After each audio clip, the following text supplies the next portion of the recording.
Can you see me? I can't see you. I'm just trying to, I had on Hey, can you hear me the now? opening. Yep. Okay, I'm sorry. I always start on. Good morning, Val. How you Good doing? morning. I'm good. I'm gonna see what I can do today. uh, Uh, I admire Marcus' confidence, huh? yeah, I do. I really do. Uh, Trying to, uh-oh. Okay. It's frozen. Ah,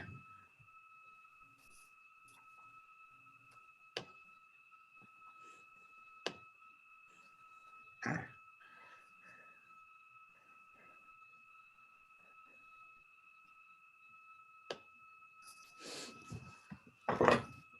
Well, we are actually live a little early. I had the counter playing and it disappeared. So there's no business like show business. This requires a producer for real. Okay. And so, yes, we are live. And so, okay. good afternoon, good morning, good evening, wherever you are around the world. I am Marcus Holmes, HR Passion Guy. I am in Northwest Detroit. It is about 80 degrees where I am. So, in the comments, drop the temperature, what the temperature is like where you are, and tell us where you are watching all around the world. And as I promised for each Passion Fridays, I'm always going to bring you passionate stories and exceptional humans. And so today it's no different. I have found two of the most exceptional humans that I've had the pleasure to make their acquaintance and know. And how fitting it is to have these two incredible women 100 years forward from what was the suffrage movement, the franchise and right for women to vote. And so I have noted litigator, uh, civil service commissioner, law guru Brenda Braceful, and noted attorney and history and constitution and law buff, and Deputy Labor Relations Director Valerie Colbert Olson Wady. Thank you both for joining us on what I know will be a great show and what happens to be the 57th anniversary of the March on Washington, which we're seeing celebrations around the world relative to that. So we'll talk a little bit about that. But I really wanted to talk to the two of you about this women's suffrage movement, which I think just in some of the things I've learned in reading is fascinating. And fascinating because there are always movements afoot and always people wanting to push forward their agenda instead of a collective agenda. And so I thought that's a very core part of this movement. And I thought it would be interesting in this day and time when there are so many movements, right? And so many needs still in 2020 for movements. We see the NBA, boycotting, if you will, some of the events that are happening. We see the NHL, the hockey league, Yeah. canceling some games, which was surprising to me for whatever reasons. Take that for whatever you feel it's worth, and also the baseball league, people talking about canceling games. So everybody has movements.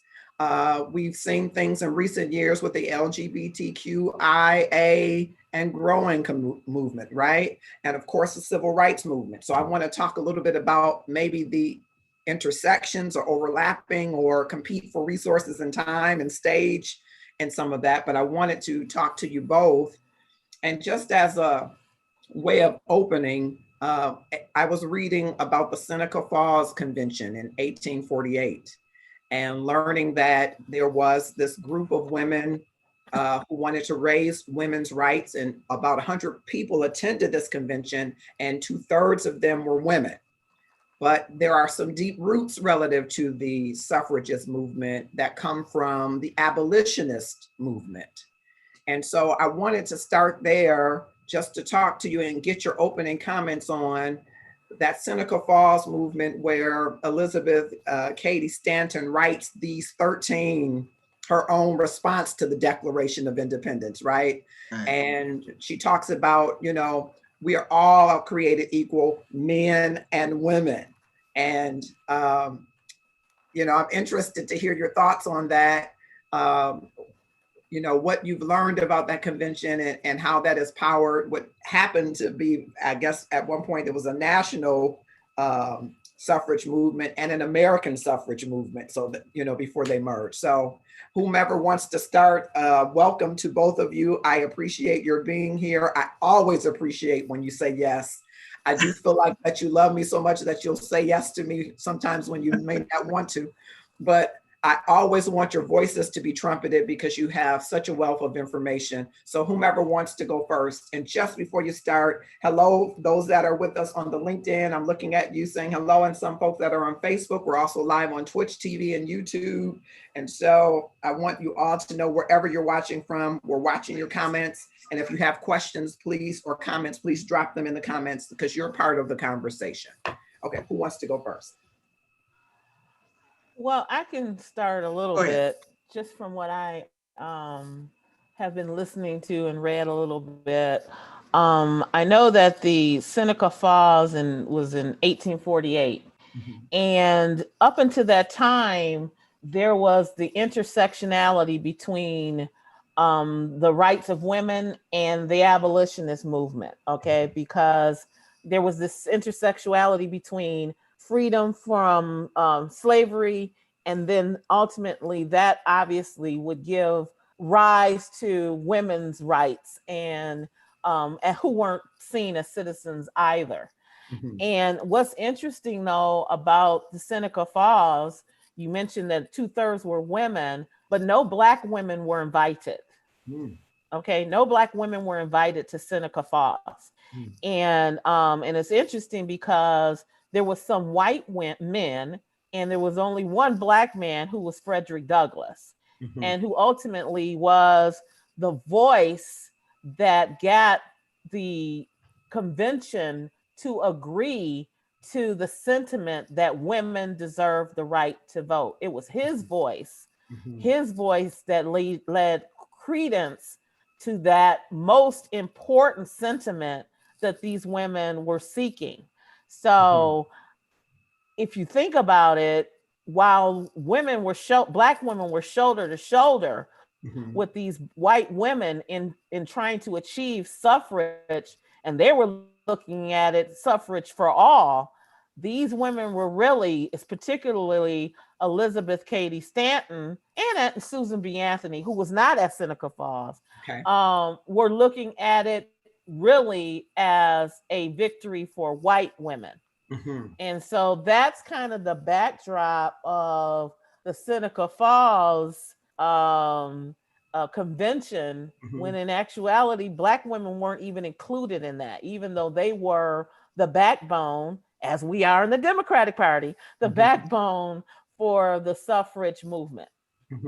And I also read somewhere, Val, and good point, I wanted to get your take on it, but because you already kind of forayed into it, there were these temperance advocates who wanted women to have the right to vote because they thought it would mobilize an enormous voting bloc for them, and that many middle class kind of white people were swayed by the argument that the enfranchisement of white women would ensure immediate and durable white supremacy honestly attained. So was that, to always keep or alienate Black people, whatever rights that they would get? Well, go ahead, Brenda.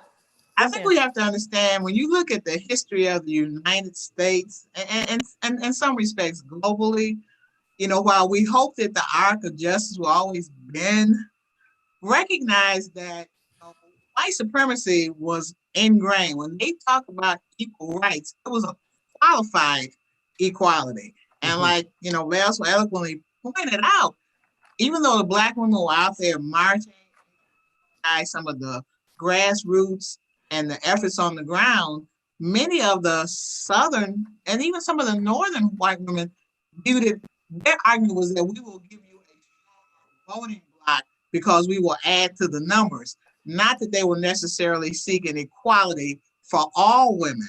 And it took a number of years. Again, it wasn't just a moment in time, it was a movement before Black women, Native American women, Asian women, women in the District of Columbia and Puerto Rico, before there was a full achievement. And some would argue we still have voter suppression actively in this day and age. So I do think it's important for us to study history and understand that whenever there's toward some moral good, that you're not moving as one monolithic being. People have different interests.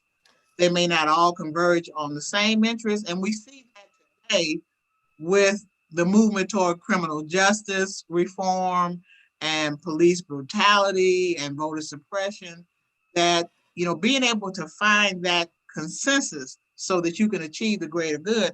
And I thought it was absolutely amazing that Frederick Douglass stood up and lent his voice and was instrumental in the resolution passing in Seneca Falls. And again, we don't always get those history lessons in school. We hear about Susan B. Anthony, she's on the coin. Can't put Harriet Tubman on, the $20 bill. And so I think it is important for us to, dig deep into the history and recognize that, African Americans have been an integral part of this country since our arrival. And we didn't arrive on cruise ships. We didn't come here to visit. But we still have, with our enthusiasm, with our talents, and with our blood, sweat, and tear, been a part of most of in fact, I would say all of the major movements in this country. Yeah. And I just think it was so appropriate. Our new Vice President, Kamala Harris, was nominated during the month of August, which did mark the 100th anniversary. It's also interesting, even after Seneca Falls, there still was, like I said, this intersection between abolitionists and women's suffrage. But it wasn't until the 15th Amendment, which came around, that would have given Black men the right to vote, that we now see the real elitism and racism that Stanton really held. And it's interesting because if we recall, at this point in time, the Republican Party was the more progressive party. The Democratic Party, of course, was the party that was the party of the South, the party that was, in for denigrating and keeping free slaves down. And it's interesting because when Katie Stanton believed that the Black man was going to receive the vote before the Black woman, before the white woman, she then turned to to become connected with the Democratic white party, under the thinking that she could bring some of these folks over to support the women's rights. And because of that, she began embracing a great deal of their racist rhetoric in order to to support white women's suffrage. And she made some very damning statements about not only Black people, referring to them as Sambos, but Asians, Irish people, all of these people. And she basically stated that, how dare you give, I'm paraphrasing because I do have the actual quote, but how dare you give these Sambos, these Young Tongues, these Patricks, and these Hans the vote before you give it to me as an intellectually educated white woman. These people don't know the difference between a monarch and a republic, and can't read the Declaration of Independence or Webster's Speller. And that was what set off this whole racial divide, which lasted for years. Yeah, and I know that that was the start of the National Women's Suffragist Association versus the American Women's Suffrage Association. And but in that early movement, I think they wanted more things than just rights. I think they kind of turned toward just wanting rights, correct? They wanted to include access to education and employment, equality within marriage, according to Property rights, Property yeah, all rights, of that. wages, custody over children, and control over their own body. But it was, it almost as if we're gonna ride the wave and take over the wave if we can get this one thing, which some would say is a smart move, but there's a lot of cost to that, right? Because you do then, put the gender and the white elitist part as your leverage to get the right to vote. So her group was totally opposed to the 15th Amendment, right? Because it didn't have language in there for women as well. Brenda, did you want to comment on that as well? So we had our first Karen that even though, I can walk with you and help you, I think what she called them, that they would need considerable education because they were the lower order of slaves and immigrants before they would be in a position to intelligently exercise their voting rights. And so we, again, it doesn't in any way diminish the nature of the passage of the 19th Amendment. But sometimes we gloss over the undercurrents that occurred in these movements. And now we look at 2020 and people are just stunned to find out that people still hold some of those views. And what you have to recognize is that, just because it was ratified, by the skin of his teeth in Kentucky to become part of the law of the nation, don't think for a minute that there wasn't a strong opposition to it. And unfortunately, one thing you see politics is when people are on the losing side, they just don't go away and lose quietly. I mean, we still have people who want to cling to the Confederate flag, not recognizing that, okay, that the Civil War was designed to, quote, unite the country. Why are you still looking for a separate flag? People to recognize that, the 15th and 19th Amendment, it was designed to try and bring voting rights to all segments of the country. So why do we still have situations with the upcoming presidential election? You have active voter suppression efforts. It's because even though the legislation was enacted, I'm not sure we had a change of heart. Yeah.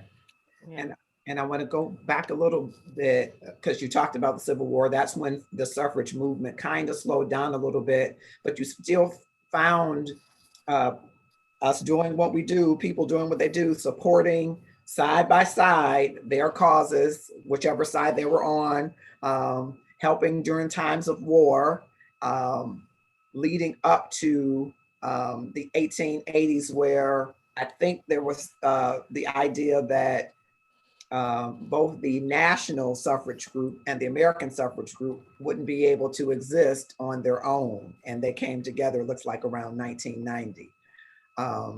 So I want to ask you about that.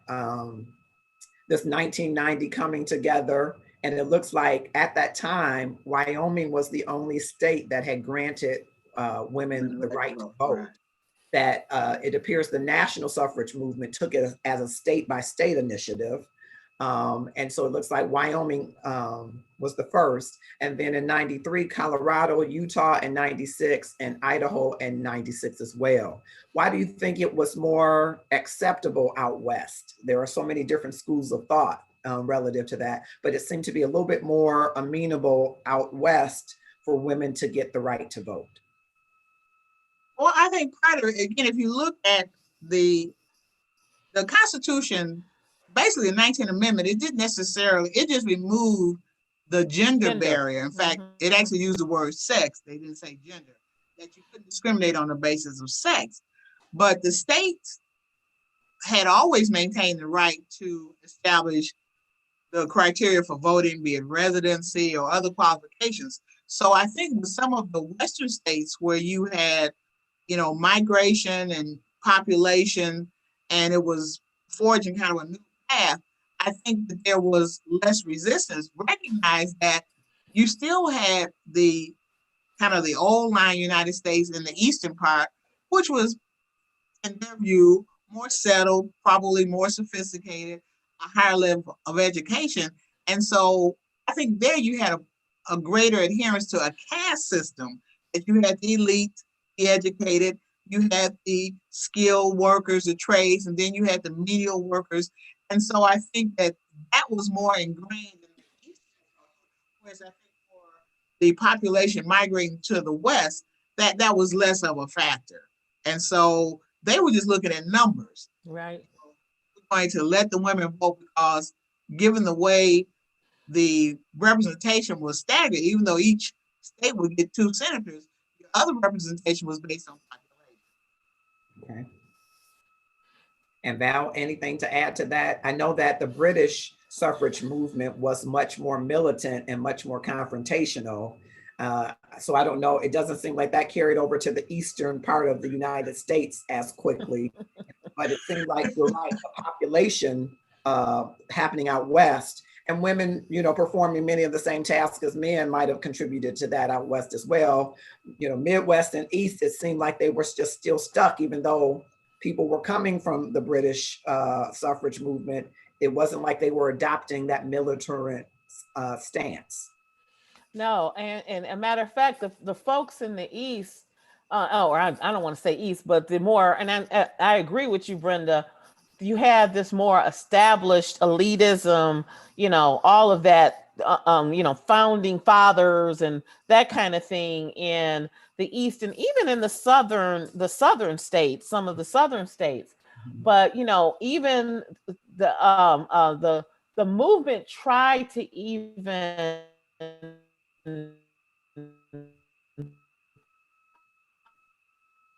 Oh, Val, we had you. bring in labor into their movement, and that did not work. Can you hear me? I mean, they even tried to bring in the labor into the cause, and that didn't go well because of elitism as well. They saw them as these urban, poorer, even poorer white men and women who, really did not have the intellectual acumen to be exercising the right to vote. So I think how the West was won. We have all these stories about how the West was won with all kinds of that regales you with all kinds of independence that came that way. I think that probably filtered into how the movement, was in the Western states as well. And I want to just pause for a second and say hello to the folks that are on LinkedIn. You're very welcome to comment. Those that are on Facebook, thank you for joining. Kim, God is my hero, Jones, Willie Rogers, Marilyn Hamilton, Elsie Colbert, Lynn Shaw, thank you all for joining. Click, share, and tag someone to join us in the discussion. I'm talking with Brenda Braceful and Valerie Colbert Osunwady about the suffrage movement. Right now, we're talking about the suffrage movement, which is 100 years ago ratified the 19th Amendment. And in that year, more than 8 million women went to the poll to vote. And so I don't want to jump too far ahead, but of course that's in my mind. Women fought and stood and worked to get the right to vote to this sacred franchise. And then in current day, we have some statistics that tell us white women largely voted for Trump last time. It's interesting you should say that, because one of the and I think Brenda touched on it a bit, the rhetoric for providing women with the right to vote was that women would vote as a block. They were going to be voting as a block to deal with some of the social and moral issues that men did not tend to. And we've never seen white women vote as a block. They still don't vote as a block. Black women do. Black women vote as in a block, as has been demonstrated over the last 4 years, and certainly through these recent primary elections. and which is one of the reasons why the Democratic Party is reckoning today with the fact that Black women voters are a sophisticated block of voters that now have gained the attention of really all of the political groups around.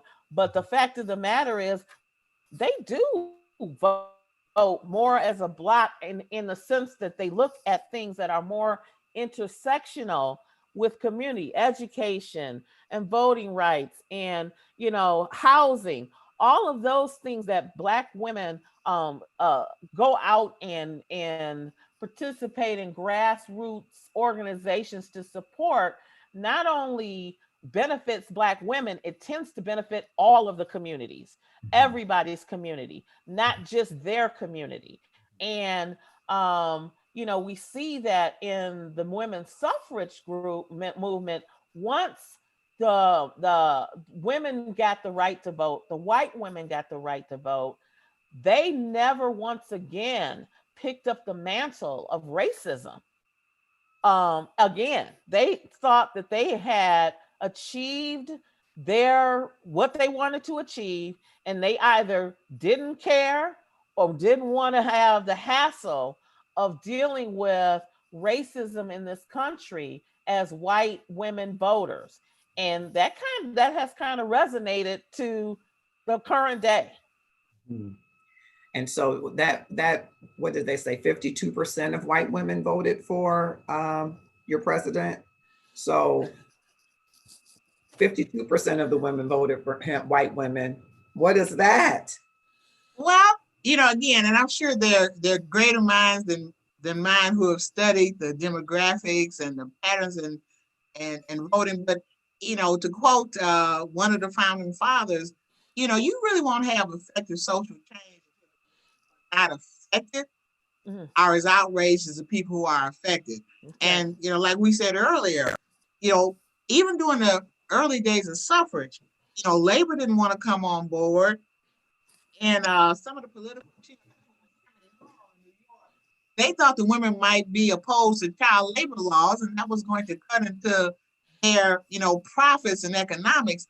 And so, as a block, you had women who were interested in securing their personal freedom and release. I can't even sign a contract because I'm married. In fact, they had challenges even renting some of the halls where they were having their meetings because they weren't legally able. So once I achieved my individual goal, then do I still have the same passion for the societal goal? And I think, and this is just my speculation, I think, many white women, they've been beneficiaries of civil rights. Affirmative action didn't just help African American students, it has helped female students.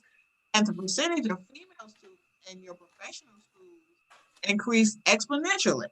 Yeah. And maybe people just feel it's easier for me to reach out to my sister and my daughter than to the person who's coming to clean my house. And so they may not, while there certainly is discrimination, I don't know that there's the same level of malevolence that we encounter. And so they may not feel compelled on the social issues. And if you're looking at the economics of it, I have opportunities. I'm reasonably certain, even if I have to pay somebody, I can get my child into school. And that's just a side note, and then I served 14 days. But, so I'm coming from a different place. I'm not as committed to the general social goals of society. Even though I have a home, I'm worried about homelessness. Right. Hell, I'm very tuned into the criminal justice problems in this country. Even though I can survive a traffic stop, I fear for my sons and my grandsons. So, it's not just my personal situation. I'm looking at society and the general good for not just me and not just my family, but my community. Right. And I think we may be coming from a very different place. So you think that theirs is more rugged individualism, ours is more communal? Yes. It's now, like, oh, this mask. You're going in and out. I hate to interrupt, but I want to make sure everybody can hear you. You kind of going in and out.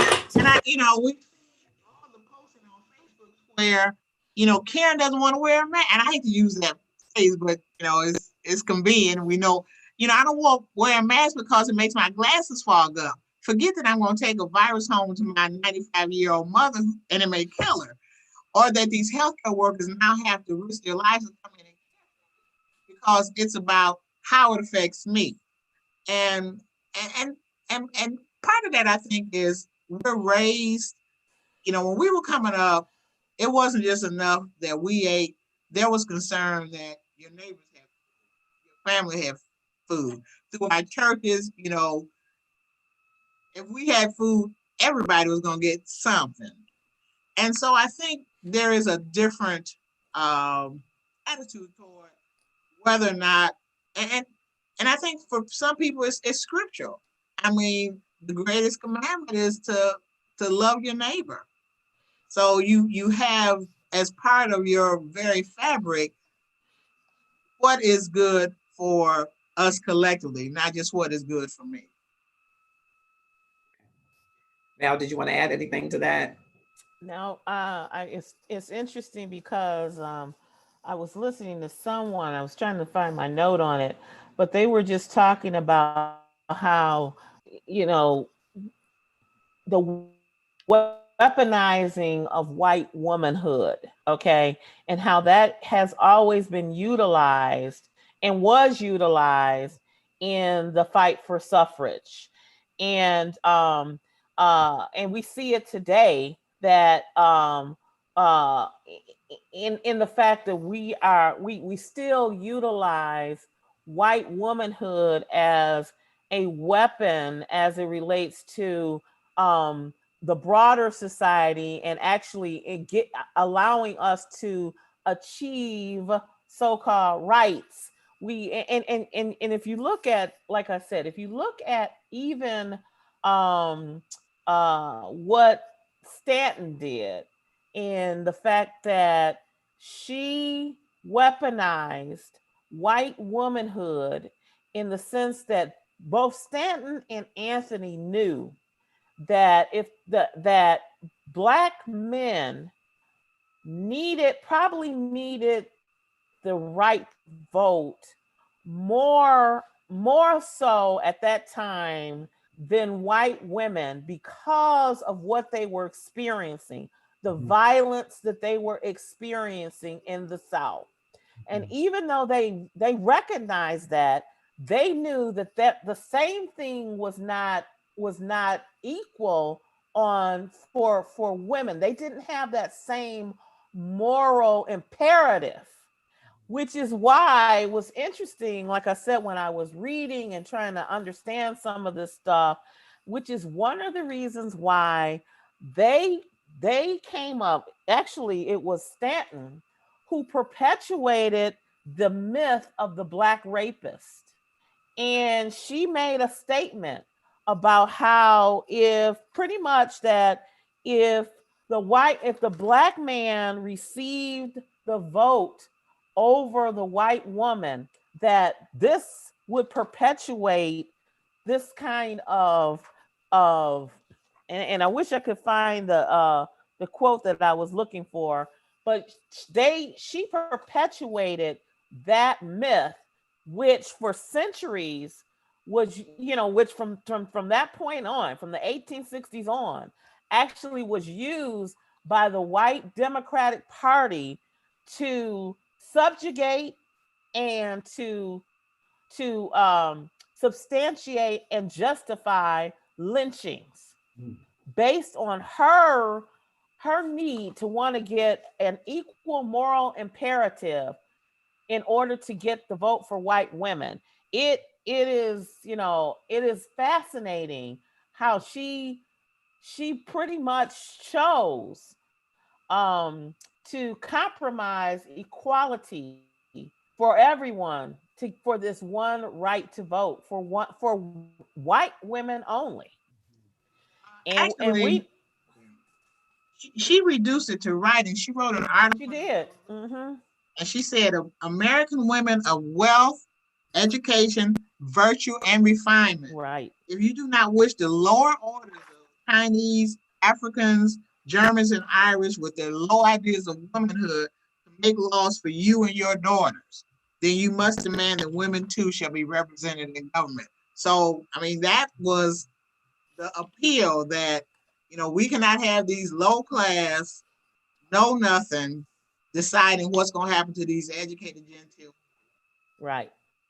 And that was the vote. That was the quote I was trying to look for. Right. And that was used throughout the 1860s up until through the civil rights movement to justify lynching.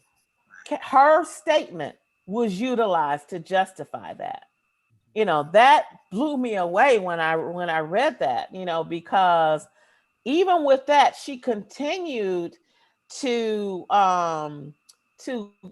link herself with that party because she thought that the Democratic Party at that time would be more apt to giving the women the right to vote than the Republican Party at that time. And quite frankly, neither of them wanted to. Neither the Republicans or the Democrats wanted to give women the right to vote, So that was, that's very interesting and that's when I say the weaponizing of white womanhood. She did that.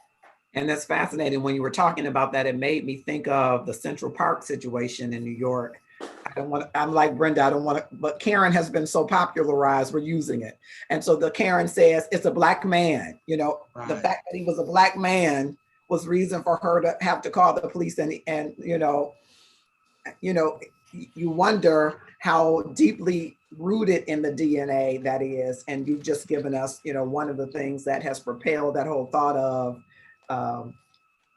portraying the Black person or Black man as something nefarious or something criminalized.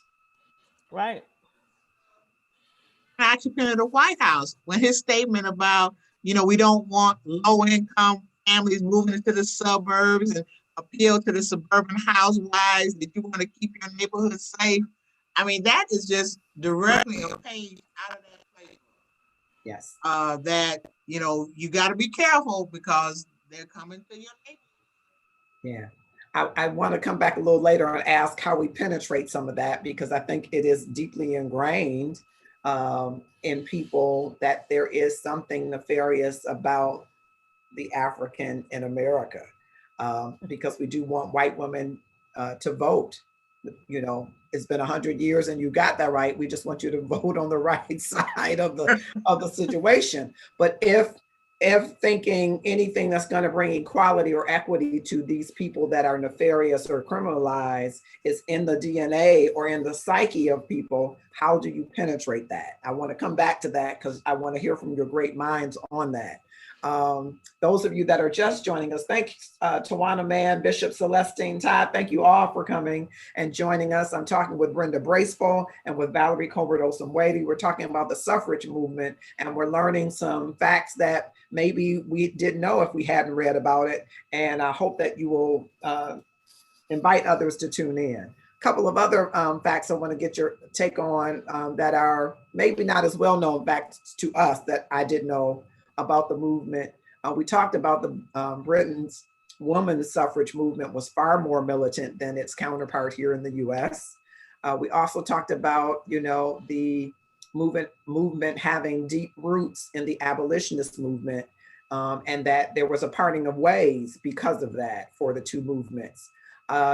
Susan B. Anthony and 15 other women I read voted illegally in the presidential election of 1872. They were, they got pardoned by 45 recently. Just throwing that in. No, I did not know that.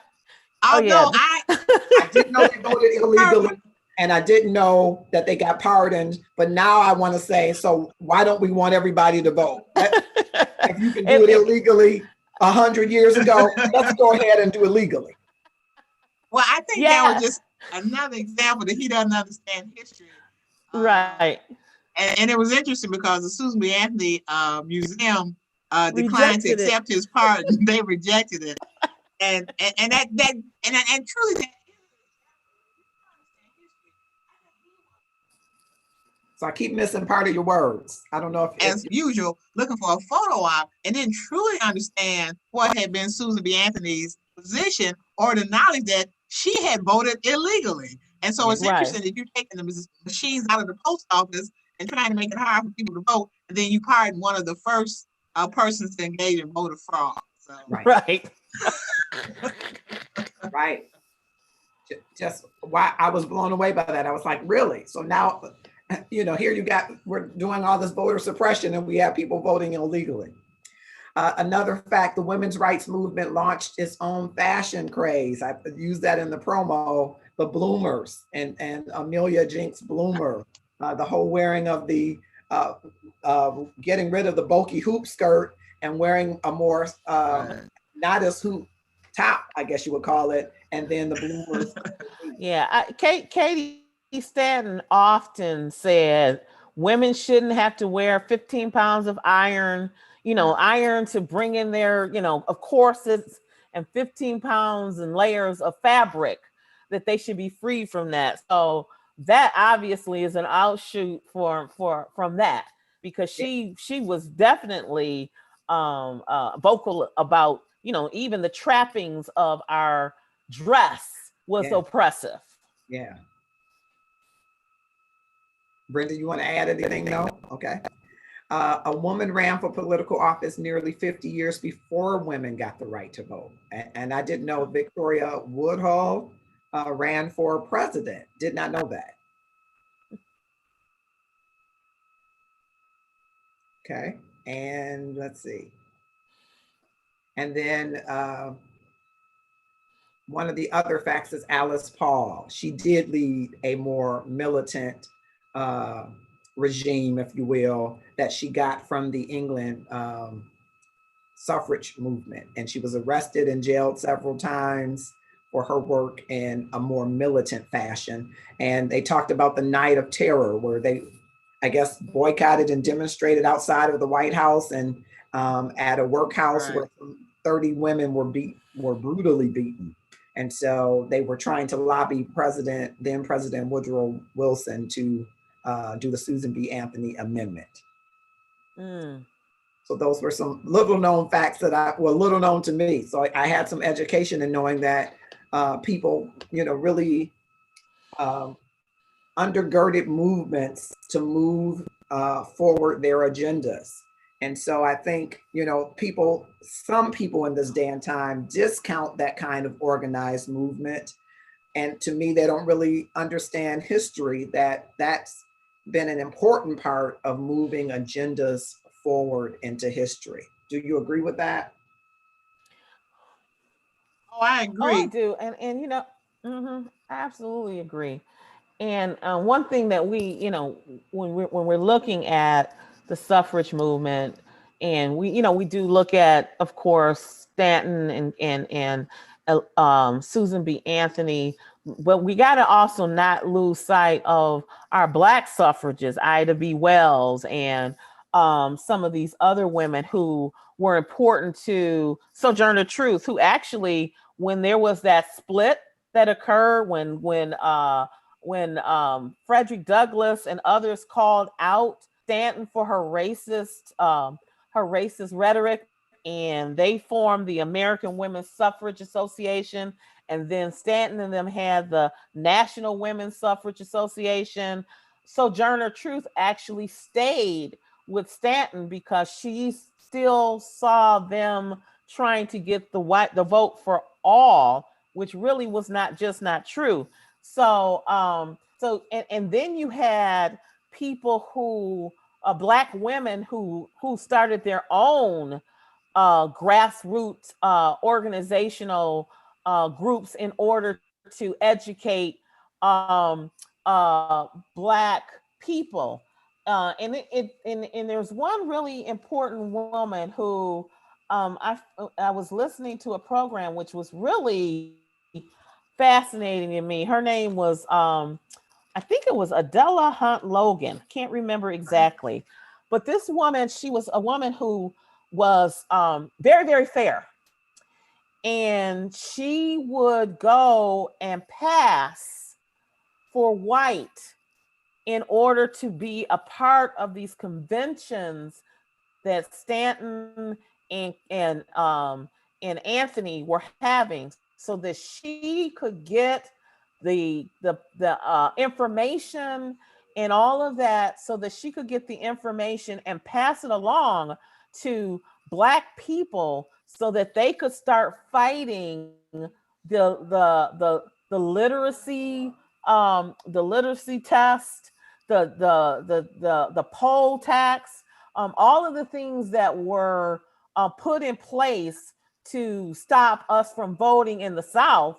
They were bringing back that information to try to fight that. And, this was a Black woman who chose to pass in order to get that information, to bring it back to Black people, because you didn't have people like Anthony and Stanton educating them in order for them to increase their right of the franchise. So it's really interesting how we have to be careful or mindful that while we're elevating Susan B. Anthony and others, that we have a lot of Black suffragists that were made important strides in that movement on behalf of all women. And ultimately, even with the passage, and I think Brenda mentioned this, even with the passage of the 19th Amendment, it wasn't until 1965 that all women got the right to the franchise. And even today, the franchise, the suffrage movement is very fragile, because we still out here trying to promote, the free and fair access to the ballot. Yeah, I do want to, I know you mentioned many of the abolitionists and many of the women suffragists of African American descent. And I did want to ask you this before I pivot, and then Brenda wants to respond as well. Ida H. Harper co-wrote with Susan B. Anthony, "In the indifference, the inertia, the apathy of women lies the greatest obstacle to their enfranchisement." And I'm wondering, I'm asking this question because I'm wondering if Senator Harris kind of represents that for women. I don't know, are women ready to have a woman in the White House? I think so, because I think, out of every test, there's a testimony, and sometimes when you have a challenge, is also an opportunity. I think we recognize that, you have to look at a person's character, the way they conduct business, how they run their campaign. That tells you a lot about how they will operate. Because let's face it, when you ascend to the presidency, that is unlike any job you've ever had before. And one of the things that's an indication of how you're going to manage that is your character, how you run your campaign, how you run your business, how you conduct yourself. Because you're basically, the first day you step into office, that's the first experience you have holding that office, even though it is one of the most powerful offices in the world. And I think we now recognize that, in order to have someone who's committed to try and do what's best for the country. And so, having had this experience for the last 10 years, I think people are looking more closely at what can a person bring to the office. And I think she brings the intelligence, the drive, the understanding of complex issues, the preparation, that there should be a great deal of comfort that she is in that spot, because we certainly see what happens. I found it was interesting. This is just kind of that, knowing that there was the COVID-19, the Democrats decided months ago we're going to have a virtual convention because it won't be prudent to have people gathering together. The Republicans, city to city to city, trying to find some place where they could violate social distancing laws, and a week before say, okay, I guess we'll have to go virtual, and then still try to manage a way to have crowds of people.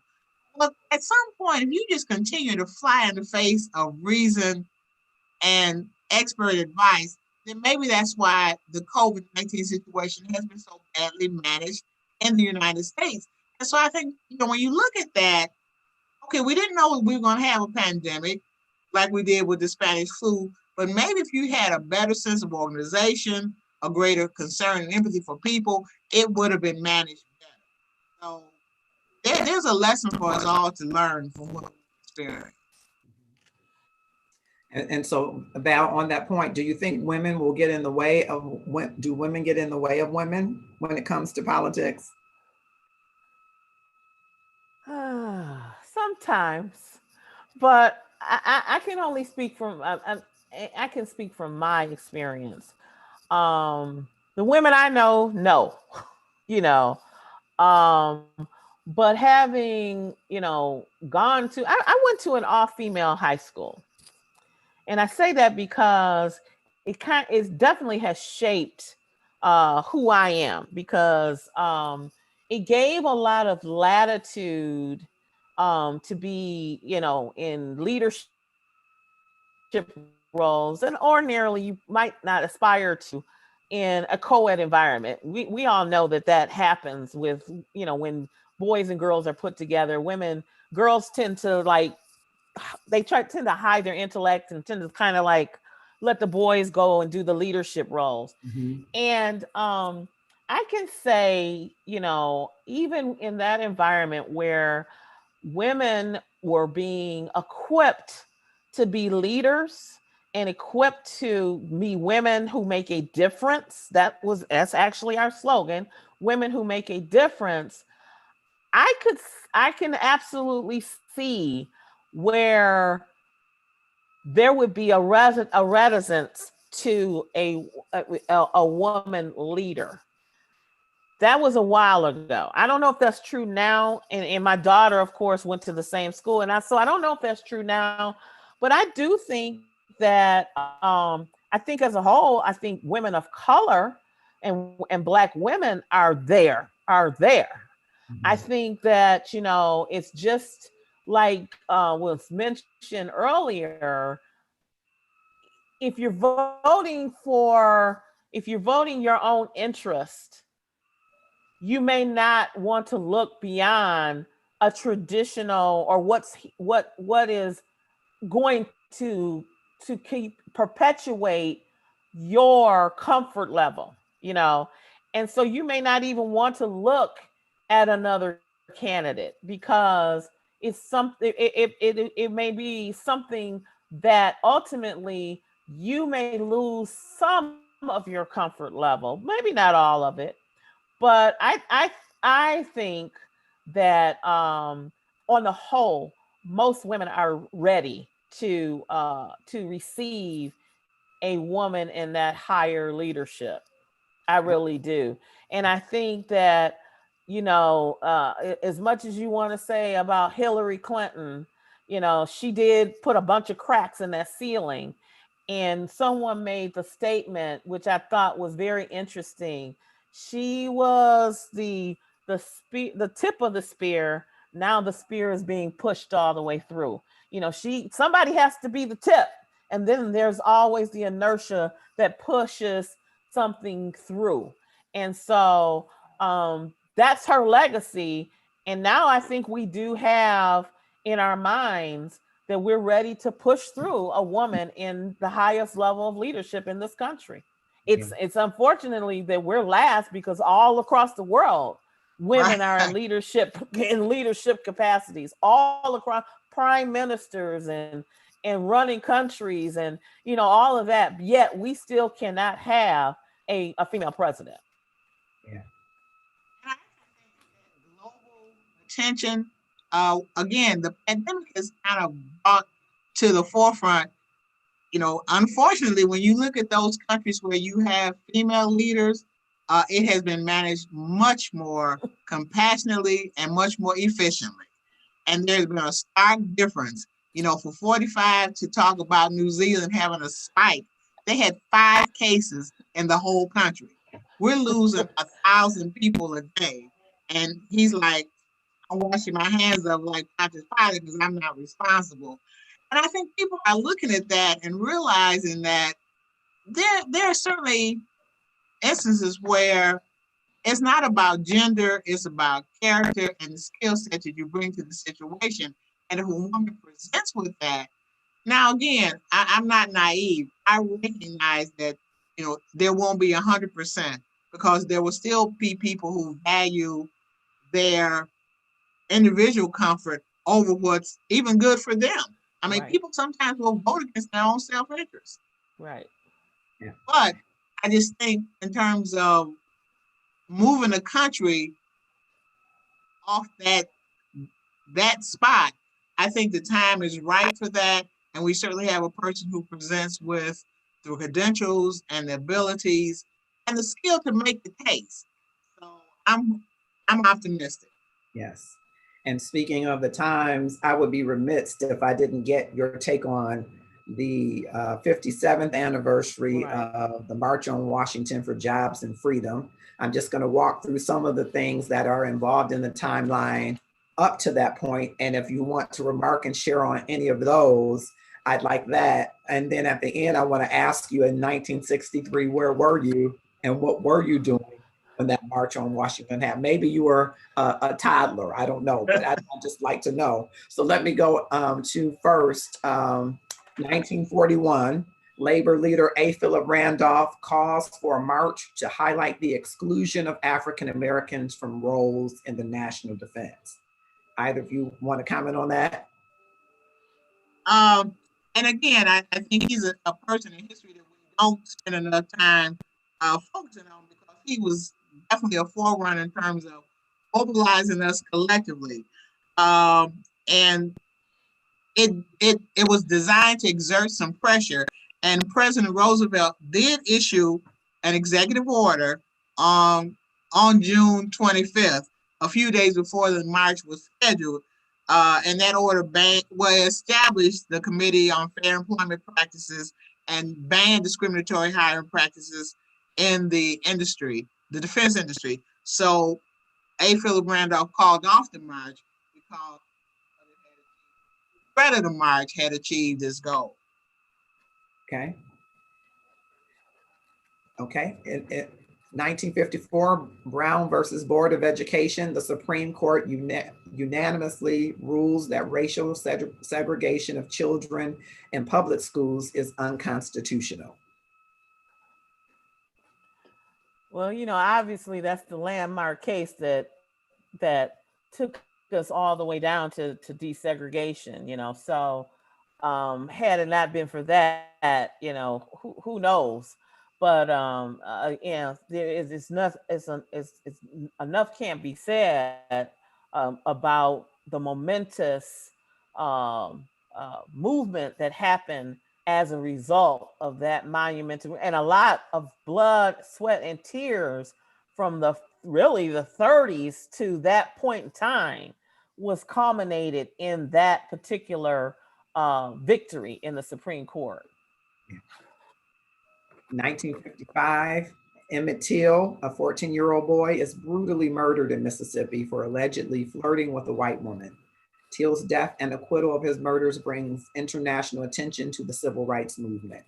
And so, Val, that made me think about the Susan B. Anthony, you know, creating this thought of. Right. And again, it's interesting because they've been doing a lot of parallels with Emmett Till and black men being murdered in the streets, and and as always, we owe really a debt to his mother for allowing that picture to be forever ingrained in our psyche as to what they did to that young boy, because he was a boy. He was not a man, he was a boy. And for a crazy youthful indiscretion that he didn't even probably realize was an indiscretion based on where he was coming from. And then you see the same kind of mutilation of our black men in the streets for everybody to see. You know, there's a parallel there. You know, there's a parallel there. Yeah, and I'll just jump in right before Brenda does. You know, just seeing the picture and hearing the stories when I was very young.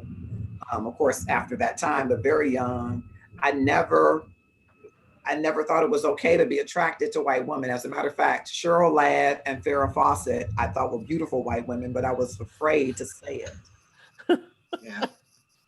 because the thought of voicing that in the wrong group or around the wrong people could lead you to wherever. I always had to swallow twice thinking to say it. And I think it also shows the power of visual depiction because Right. while there certainly have, and unfortunately, Emmett Till just ushered in a whole line of men who have been, and boys who have been treated so unjustly. But I think that was one of the reasons that the George Floyd incident so resonated with people. Video depiction of a man with his knee on the neck of a man looking at the camera, completely composed and unapologetic. And when George Floyd called out for his mother, I think, every Black woman who had a son, a nephew, a young boy at church that came and got candy from you. I mean, it just really, it touched you. And I think that's why there was globally such a reaction to that, I mean, you can actually snuff out a person's life, because it didn't just take a minute or 2 minutes. We're talking 8 minutes and 46 seconds. And at no point did you ever think it was appropriate to release that pressure. Yeah.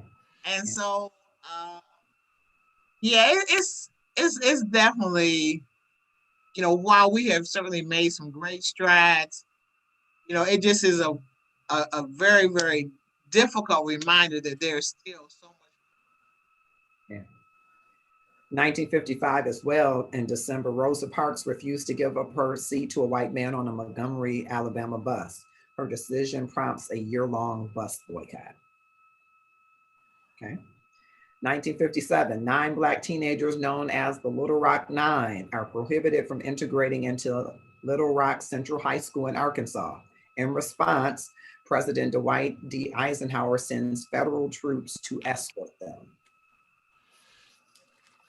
Okay. That's another visual that's unbelievable when you see that. You got to have the National Guard to give you access to education. Yeah. And I think one thing that's interesting, I was when you read some of the stories of the students, how right. They were in a classroom by themselves with a teacher. They couldn't go to the lunchroom. The teacher had to escort them to the bathroom. And we're not talking ancient history. No. We're talking, only 60 years ago. Yeah. Right. Yeah. Right. 1961, across the South, freedom riders protest segregated bus terminals and attempt to use whites-only restrooms and lunch counters. Okay.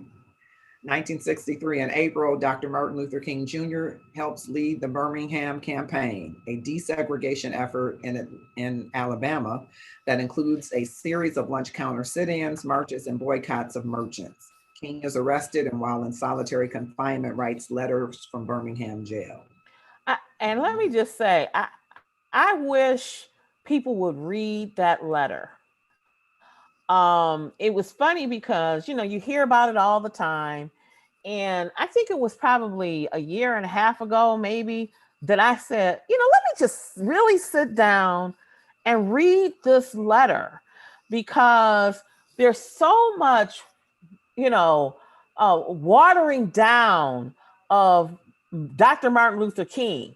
This man was radical in thought, okay? He was radical in what he was trying to achieve, and that letter actually really encapsulizes what he thought of in terms of even why we riot. It encapsulizes and brings out and calls out the church, particularly the white church. It calls out the white clergy. It calls out all of these people who call us, who say they're colorblind, which, that's a whole different thing. But it calls out all of those good moral people to action. And that letter to me is transformative. If you sit down and really read that letter, there's no way that you walk away thinking that Martin Luther King was not a radical thinking man and leader of his time. Wow. And that's, I find it interesting with some of the recent protests. You've had some of these, Republican elected officials try and use Martin Luther King to say this is not what he would endorse. And I'm like, well, if you read letters from a Birmingham jail, but he basically would condemn and is silent because justice is ordained by God, and God would cry out at injustice. And how can you possibly stand on the sidelines and be silent and call yourself a Christian? I mean, you cannot be a racist Christian. You can be a racist, you can be a Christian, but you can't be a racist Christian. And so, again, I think, and maybe that's just a problem in society. Sound bites or, one tag. It was much, much more than that. He definitely, he believed in nonviolence in terms of the methodology.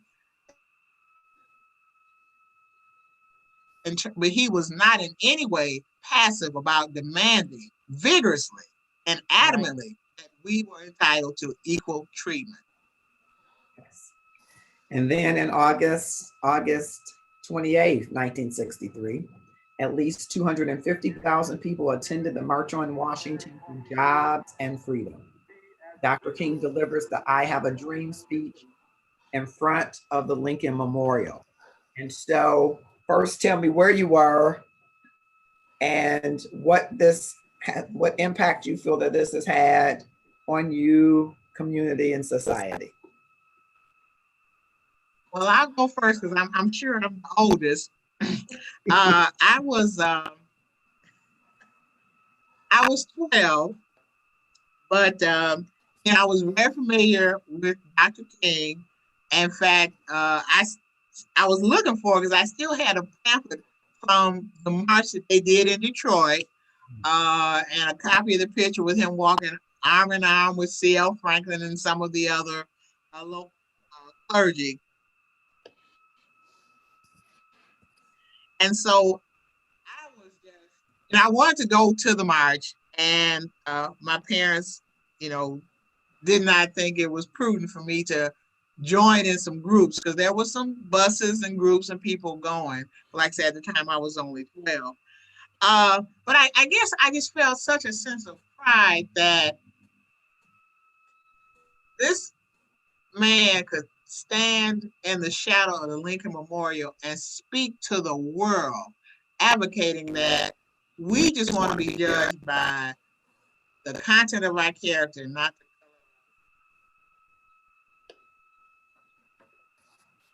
color. It's just hard not to be moved by just the enormity of that moment and all that it entailed. Although as I got older and I was doing some research, I find it interesting that, in Washington, they were braced for, quote, a riot. They had ordered in some plasma for the hospitals. They had called out. And so to have 250,000 people, and even though they were angry, even though they were upset, it was a peaceful demonstration. But it was a tremendous show of force. And I think we need to recognize that, collectively, we can move that needle. Absolutely. Absolutely. And Val? Well, I was 2. So I was a 2-year-old when that happened. So of course I really kind of learned about it through history and through my family. And like Brenda, and when I studied it, it was always amazing to me how really frightened John Kennedy was, the president was, and everyone was afraid that there was going to be just this mass of violence that was going to resonate in DC. So much so, as we know, through John Lewis, that they wanted him to change his speech because his speech was too incendiary, that he thought it was going to, just kind of incite riots. And it's interesting, it was only Martin Luther King that could get him to change those words, and he did it for the good of the movement. And even then, if you listen to his speech, it's pretty radical. Okay.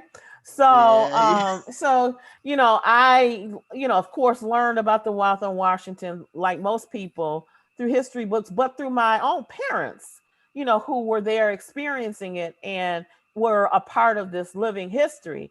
I often tell people, that was so, so much so I can even remember when Martin Luther King was assassinated. I was still a young child, but I remember my mother coming home. She was shopping on the Avenue of Fashion, and she came home in tears. And that's when we found out that Martin Luther King had been assassinated. But it's always amazing how we look at that moment. I look at that moment, that this man and that movement, brought in all of these people at that moment in time, black people and what we call now allies, to the movement, and if you can replicate that again today, it is it's unthinkable. It's almost unimaginable what we can do to change some things. If we can have that kind of solidarity and that kind of unity and thought, and also get out of unity of thought and ego pushed aside, humility of leadership and recognition that someone has to lead. um I can't even conceptualize what we could do to change this country and the world. Yes.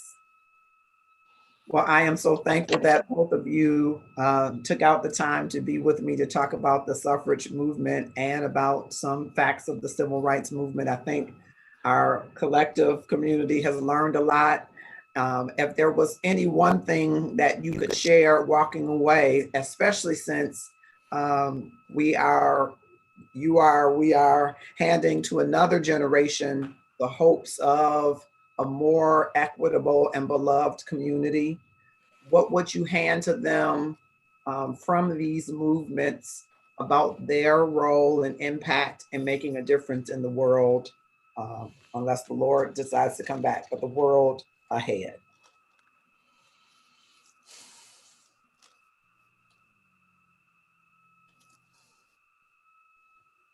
Well, one of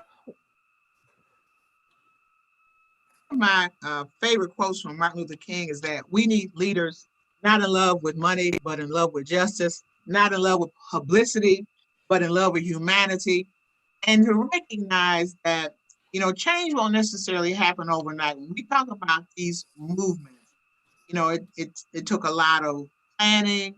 People had to form alliances. They had to have an action plan. They had to have demands for certain specific activities. And so don't be discouraged because it doesn't happen overnight. That's not a reason for us to lose the momentum. We see a wrong and we have the power collectively to right it. We first have to look at our leaders. And I mean, I just, if you're in love with publicity and not humanity, then you're not going to be worried about leading for the public good. We need to vote. There's a lot of conversation about whether or not your vote counts. when you look at the winning margin in some of the swing states in the last election, every vote counts. And if we're truly committed to trying to improve the plight of our fellow man, we need to have, I'm talking about 85% turnout, not, just, oh, I couldn't make it.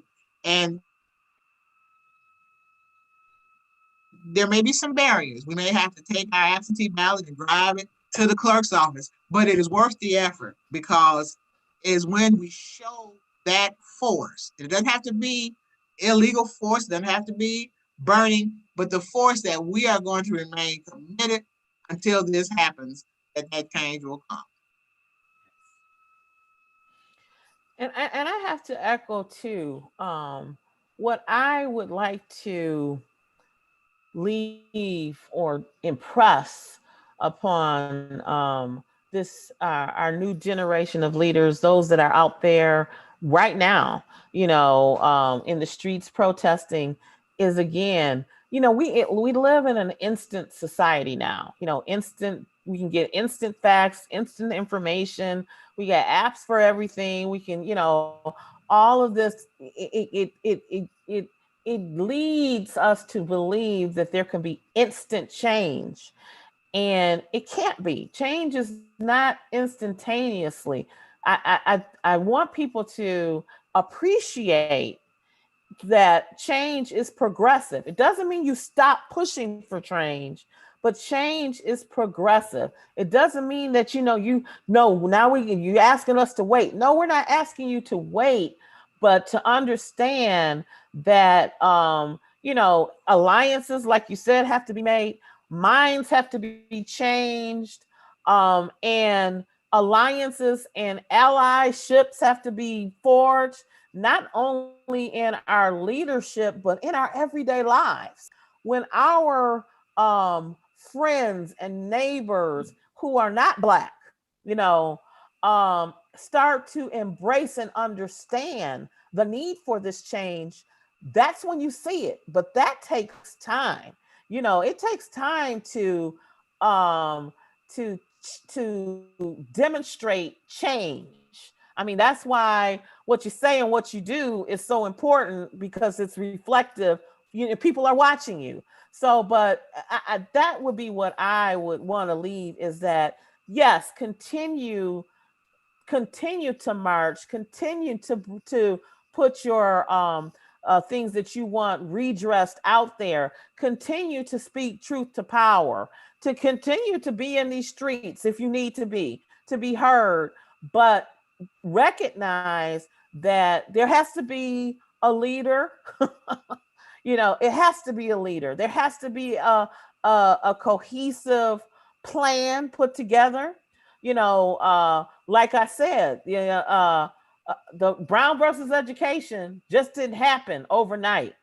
There was a plan that led up to that particular litigation being brought all the way to the Supreme Court. There was a plan to get all of the data and the information to show that there was not separate and equal.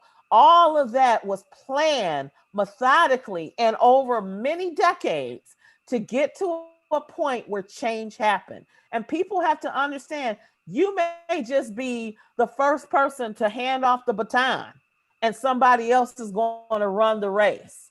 And that's what we have to understand. It's not instantaneous. I might be running this leg of the race in 2020, but somebody else I got to hand it over to somebody else. And ultimately in 2025, we might see what we want. But it is a progressive point to change society and systemic racism. It doesn't happen overnight. Yes. Thank you both. I appreciate your minds and your time. They have been gifts and graces to us, this entire community. And I say, with the suffragist movement having roots in the abolitionist movement, and with women garnering the right to vote, securing that right, that sacred franchise, and later African Americans securing it. And now there are so many devices to suppress it. The right to vote must be of power. It must be powerful, ladies and gentlemen. If people fought for it, died for it, and are fighting to suppress it. And so you have a sacred franchise and you ought to use it to that end. Thank you so much. We're going to close with a little bit of the I Have a Dream speech. Valerie Colbert-Osunwady, Brenda Braceful, thank you so much. Thank you to everybody that's watching on YouTube, LinkedIn, Twitch, and Facebook. We will do a little bit of the I Have a Dream speech. Thank you for the invitation. Thank you. Appreciate it being here.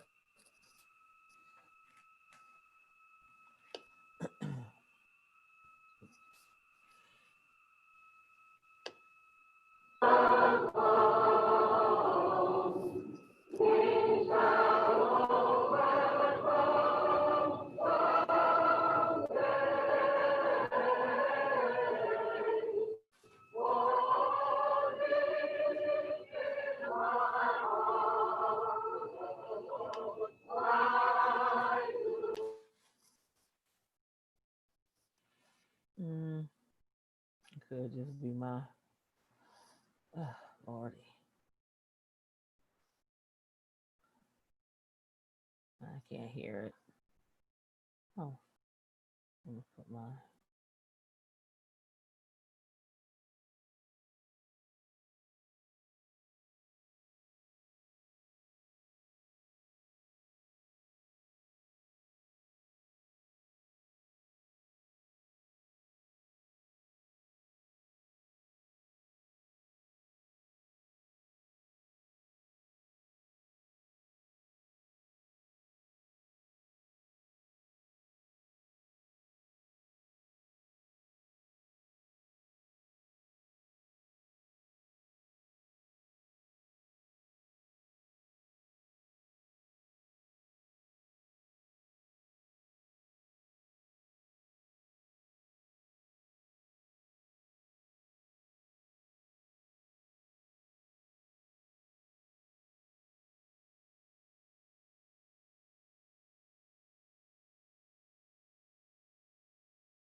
of discrimination.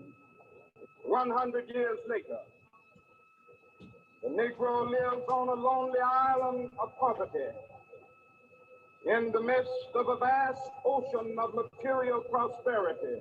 100 years later,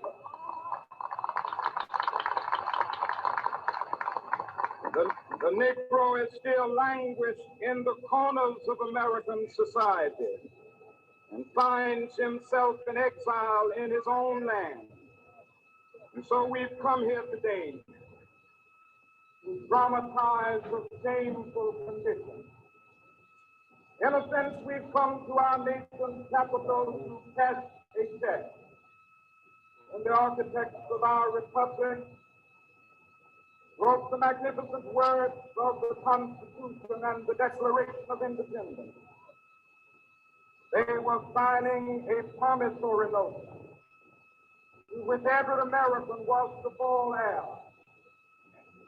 This note was a promise that all men, yes, black men as well as white men, would be guaranteed the unalienable rights of life, liberty, and the pursuit of happiness. It is obvious today that America has defaulted on this promissory note insofar as her citizens of color are concerned. Instead of honoring this sacred obligation, America has given the Negro people a bad check, a check which has come back marked insufficient funds.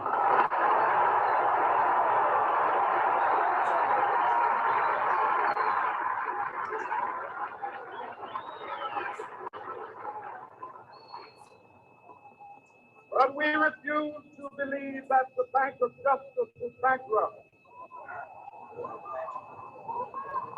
We refuse to believe that there are insufficient funds in the great cost of opportunity of this nation. So we've come to cash this check, a check that will give us upon demand the riches of freedom and the security of justice.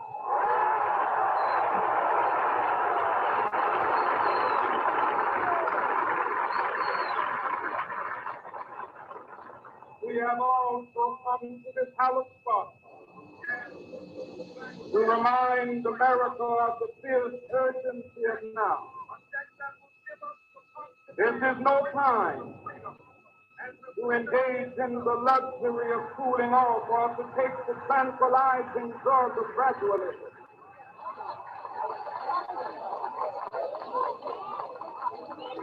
Now is the time to make real the promises of democracy. Now is the time to rise from the dark and desolate valley of segregation to the sunlit path of racial justice. Now is the time to lift our nation from the quicksands of racial injustice to the solid rock of brotherhood. Now is the time to make justice a reality for all of God's children.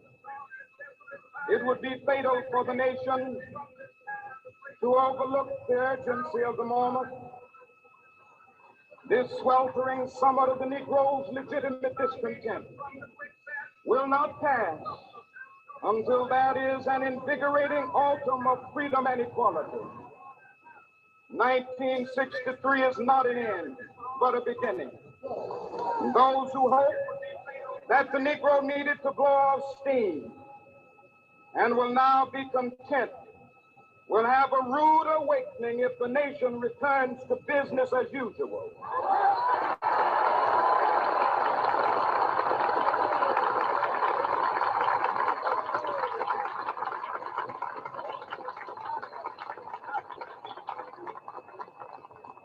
There will be neither rest nor tranquility in America until the Negro is granted his citizenship rights.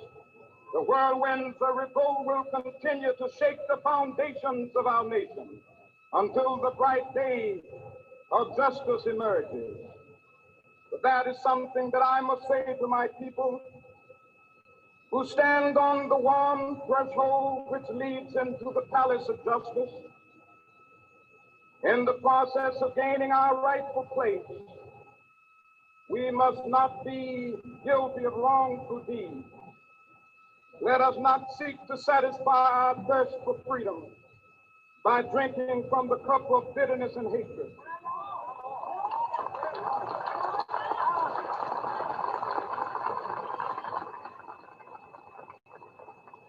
We must forever conduct our struggle on the high plane of dignity and discipline. We must not allow our creative protests to degenerate into physical violence. Again and again, we must rise to the majestic heights of meeting physical force with soul force. The marvelous new militancy which has engulfed the Negro community must not lead us to a distrust of all white people. For many of our white brothers, as evidenced by their presence here today, have come to realize that their destiny is tied up with our destiny.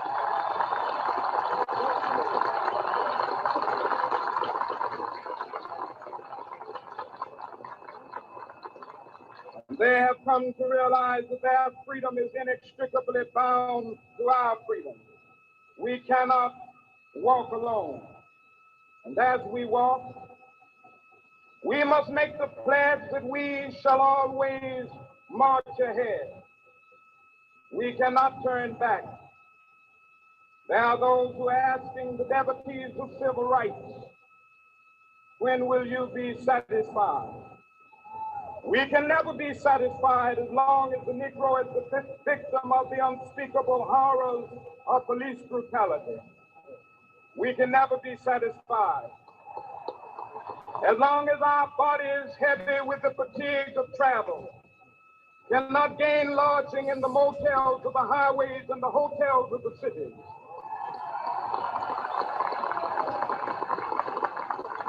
We cannot be satisfied as long as the Negro's basic mobility is from a smaller ghetto to a larger one.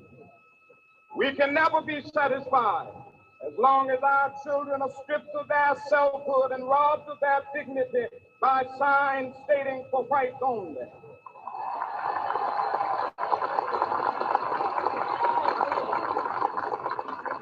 We cannot be satisfied as long as the Negro in Mississippi cannot vote, and a Negro in New York believes he has nothing for which to vote.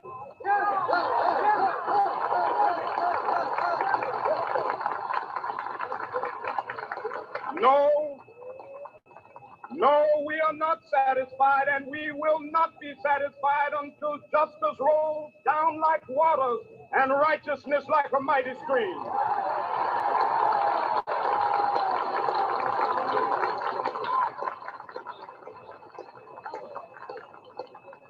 I am not unmindful that some of you have come here out of great trials and tribulations.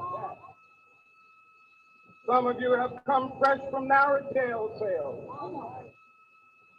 Some of you have come from areas where your quest for freedom left you battered by the storms of persecution and staggered by the winds of police brutality. You have been the veterans of creative suffering. Continue to work with the faith that unearned suffering is redemptive.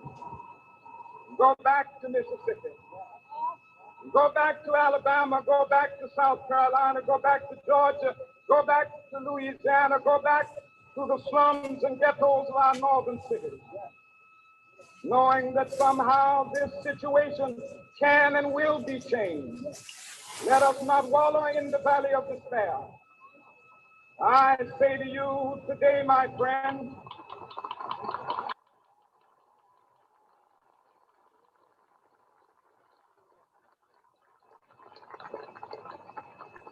so even though we face the difficulties of today and tomorrow, I still have a dream.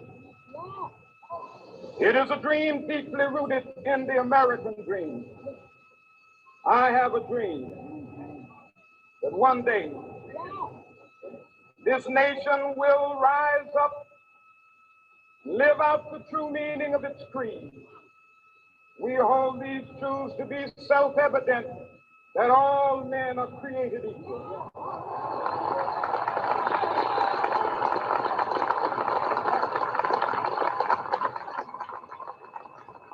I have a dream that one day on the red hills of Georgia, the sons of former slaves and the sons of former slave owners will they be able to sit down together at the table of brotherhood. I have a dream that one day, even the state of Mississippi, a state sweltering with the heat of injustice, sweltering with the heat of oppression, will be transformed into an oasis of freedom and justice. I have a dream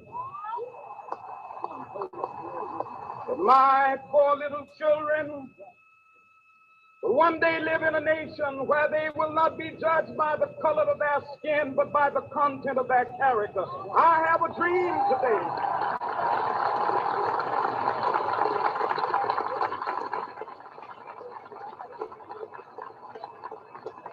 I have a dream that one day down in Alabama, with its vicious racists, with its governor having his lips dripping with the words of interposition and nullification, one day right there in Alabama, little black boys and black girls will be able to join hands with little white boys and white girls as sisters and brothers. I have a dream today.